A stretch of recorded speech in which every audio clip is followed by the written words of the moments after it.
back to the show. As you all know, there is a national Out Sick competition going on all over the nation, and this week's Out Sick winner is Barbara Levy of Lincoln, Illinois.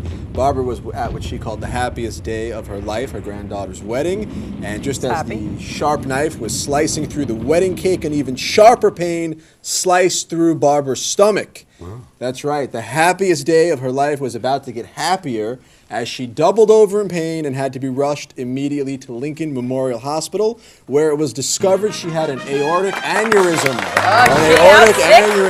She's winning.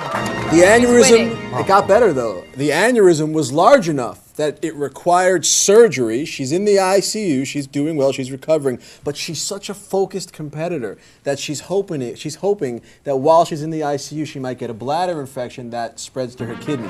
Now, tremendous competitor. She doesn't even need the bladder infection or the kidney infection because she's already won.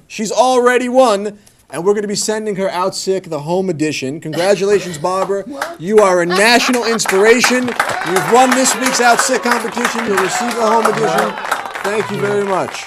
Now joining us on the program, we have the fierce, the most fabulous, the most exciting man in the world. He is the vocal coach on the Braxtons, which can be seen on WeTV. Here he is, Terrence Lee Jones. Cut. Now this is a game that people play. What kind of game would someone want to play about sickness? That's a little sick. Jews, you love the Jewish people. Jews are always trying to out-sick each other. You ever tell a Jew that you're sick, they're going to try to out-sick you. They'll tell you that they're sick. I did notice that with one of my Jewish friends. I told her, I had a coach. She's like, oh yeah, I know what you mean. I had a fever in my fever. Oh, and I was wondering what that was about. I was like, oh. Well, that's how the Jews do it, and that's why the Jews are playing that game, and you know how you win. It's you that do that with me.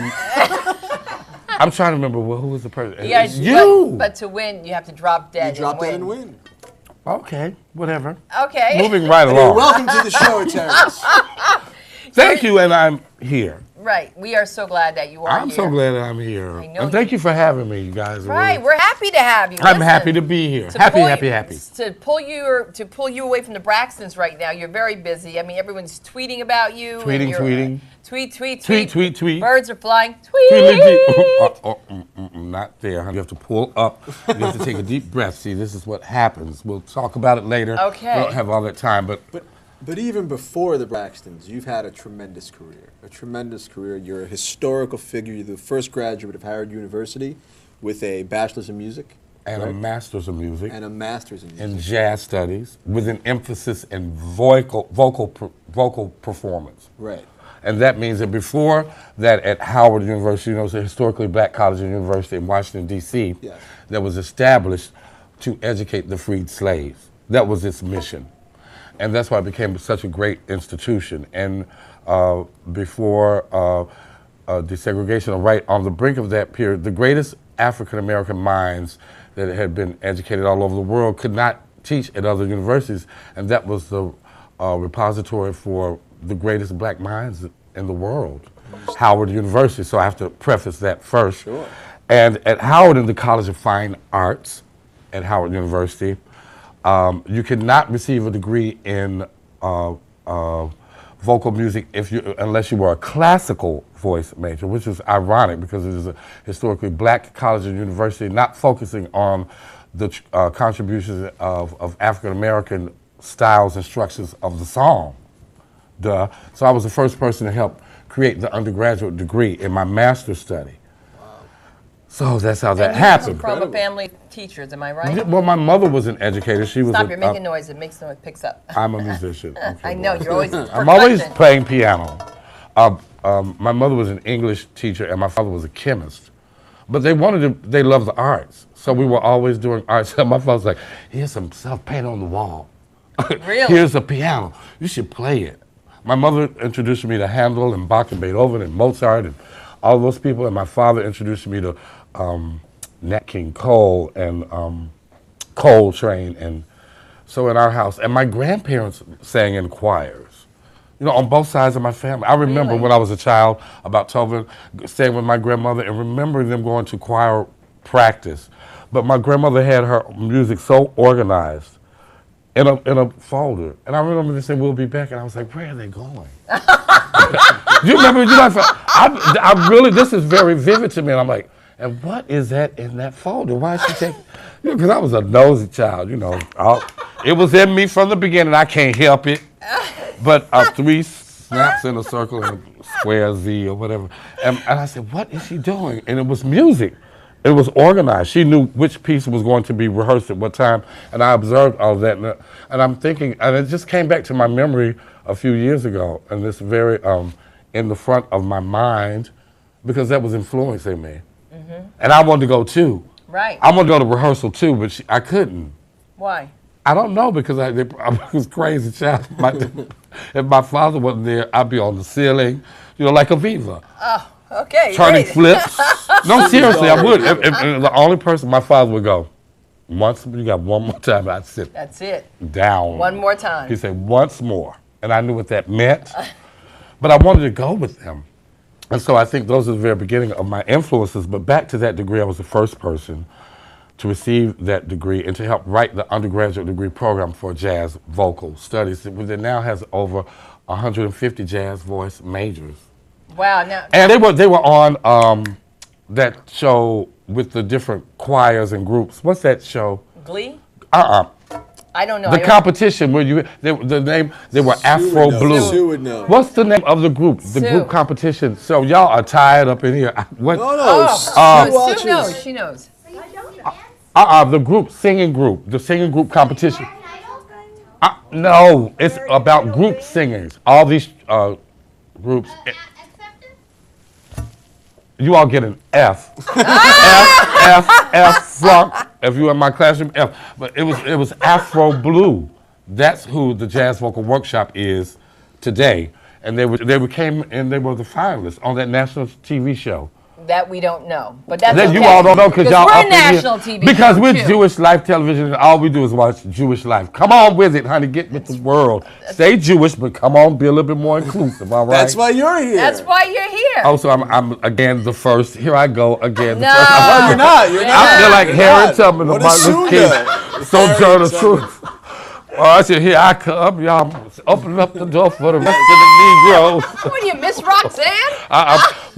What is that role Cicely Tyson play? Miss Jane Miss Pittman. Pittman. Yeah, I'm going to be the first to open the door. Come on, it's No, the 21st century. We're still doing that. You are- Anyway, that is, and just to go on, I'm going to give you the list of graduates of Howard University College of Fine Arts. Felicia Rashad, Debbie Allen, Lynn Whitfield, Donnie Hathaway, Roberta Flack, Richard Smallwood, the great gospel artist, Wendy Raquel Robinson, who's on The Game and played the principal on that show with Steve 21. Harvey, Taraji P. Henson, who was nominated as Best Supporting Actress. The list is Isaiah Washington. No, say his Why is name it too can't- loud. Right. Misbehaving, calling people out of their name. What's wrong with you, Isaiah? Wait, what's the Isaiah story? I don't know. He called that boy on that show up. Oh yeah. The F word, F-G, thing. Something like that. Yeah. And they worked him and they said, well, you won't be on this television show no 'Cause more, who do you calling think people out of their runs names. this business? What's wrong with you? I don't get oppressive piece of people oppressing others. That's Right. strange Right. to me. There you go. The oppressive, those who have Get it been either. oppressed should never ever oppress others. That's just a sin. And so I met you through the Debbie Allen Dance Academy. Miss Debbie, my mentor, the Right. woman who holds the torch for all of us, really. She sets the standard for work ethic. She does. She certainly Darling, does. she worked with me like, She I always works. thought that was the Chinese. you haven't worked with Debbie Allen. I see. This thing's, all right, Taylor Swift, starting at 9 a.m. Don't be late. I see. Well, now how is it working with the Braxtons? You've Tell us come about from the Well, let's yeah. go back to Debbie Allen for a second. She's fierce, and I love her, and thank you, Debbie, for everything that you've given me over the last 12 years because I don't miss a beat. Thank you, Miss Allen. All right. Yeah, Debbie Allen, sure. I don't miss nothing. Debbie is on every beat. She might be directing, but she knows everything that's going on in that room and over there too. Okay. I swear. That's what you have to do. You have to know, honey. You ain't gonna pull no doesn't wool over matter. that queen's eyes. She'll be like, darling, I know the truth. Okay, next. Next. Tell us about the Braxtons. What's it Out like? about- of I'm nowhere, Terrence is everywhere. Okay, Out of people, nowhere. people are talking about. I mean, he's done Kathy and Regis and Kathy Lee with the Braxtons. That was my first national TV show. The girls, let's go back a little bit before that. I just finished that master's degree at Howard University, and I got, at one time I thought I aspired to be a professor of music at the university level. And I just got an assignment, just finished the master's, and I got a call from someone at Bowie State University in Bowie, Maryland, to teach one class, part-time. I was so excited. And I was teaching at Bowie State, and I had my role. I was so official because I was like, I'm gonna get tenure here, and I'm just gonna live and do this and be a professor of music and create new trends in music education on the undergraduate and graduate degree level. And I had my role. I was so official. You should like have your seen grandmother. me. Yes. You had your And bag. I checked that role fiercely. You know, 3 unexcused absence at the university level is an automatic F. Wow. Yep, automatic. So I had this role, and I kept seeing this Braxton name on my role, but I had no connection to it being with Tony. And I said, Tawanda Braxton. And that's exactly what you heard, silence. Absent. Trina Braxton.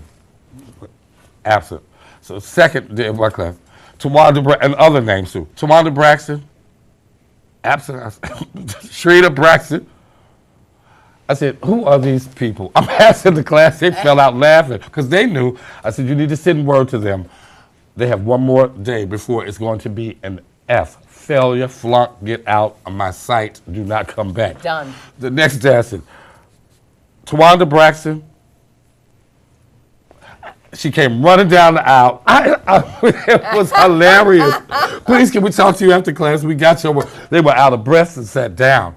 And that was my introduction to them, and that's how I knew who they were. And another story, I was teaching the class, and this woman was in the back sitting, observing me teach.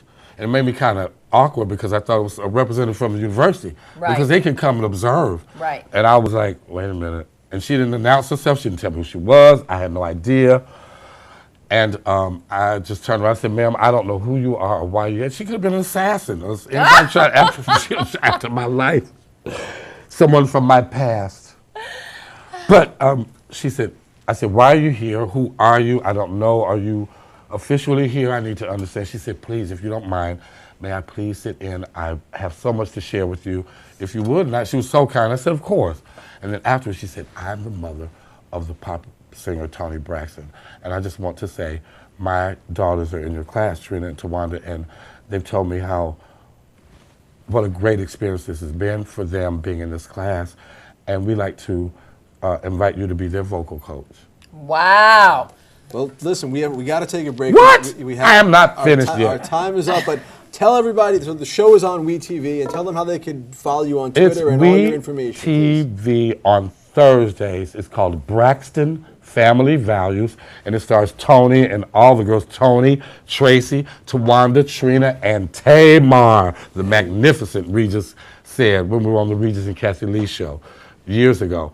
And How do they follow you on Twitter? Yeah, you You're follow me on Terrence Lee Twitter, Jones? Terrence Lee, Jonz. Ah, Z. And At go Terrence on. Lee Jones? No, not. Well, yeah, I guess that's. Twitter I'm is not at, technically. yeah, it would be at Terrence Lee, Jon. Joe and Z, and always acknowledge the Braxtons because that's why I'm receiving this popularity. And just watch the show. Well, we're looking forward to Thank you having the very Braxtons on. Will you join them again Of when course. they come Well, on? yeah, of course. And I would love to have them. Let's get in contact with them to make that official. But Well- those are my girls. I love All right, them. we'll have Terrence Sue Lee Cass take Jones. care of that. Thank you, Terrence. All right. I just made it to Terrence Lee Jones show. So you all are fired.